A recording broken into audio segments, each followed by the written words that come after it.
It was a face she knew as well as her own, a face that invaded her dreams and which she'd both hoped and feared to see again. Her fingers itched to be buried in the thick, dark hair that brushed the tips of his ears and curled round the base of his jawline. His eyes narrowed, as if he'd read her thoughts. Her cheeks warming with humiliation, Henrietta averted her gaze. But everywhere she looked, her senses were assaulted by the sheer masculinity that engulfed her.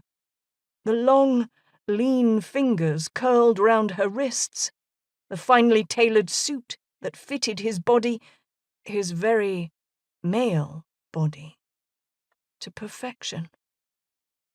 And the intoxicating aroma of male spices brought back the memory of one man. The man standing before her now.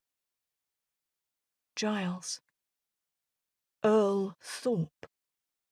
The boy from the neighbouring estate who had always looked upon her with disdain as she'd grown up, calling her a grubby urchin, even though he was barely 4 years older than her, until that one glorious moment when he'd awakened her senses with a kiss. It had been almost 2 years since she'd last seen him. Back then he'd dismissed her as an annoyance, until that one kiss, when she'd seen the desire in his eyes. "Giles?" She looked up and fixed her gaze on him. He continued to stare at her, his expression impassive.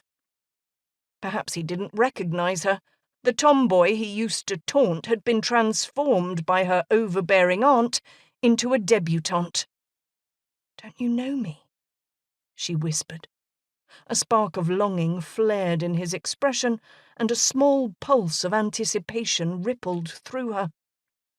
He lowered his gaze to her gown and curled his lip into a sneer. "I'd have known you anywhere, Miss Redford." Before she could respond, he brushed past her and strode toward the elegant form of Lady Irma Fairchild, where he offered the lady his arm and disappeared among the dancers, as if Henrietta had never existed.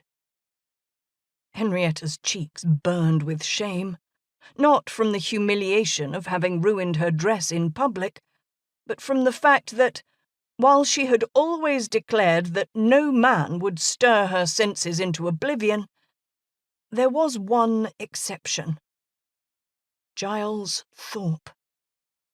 The man who had just treated her as if she was nothing more than an insect, to be stepped on and flicked aside.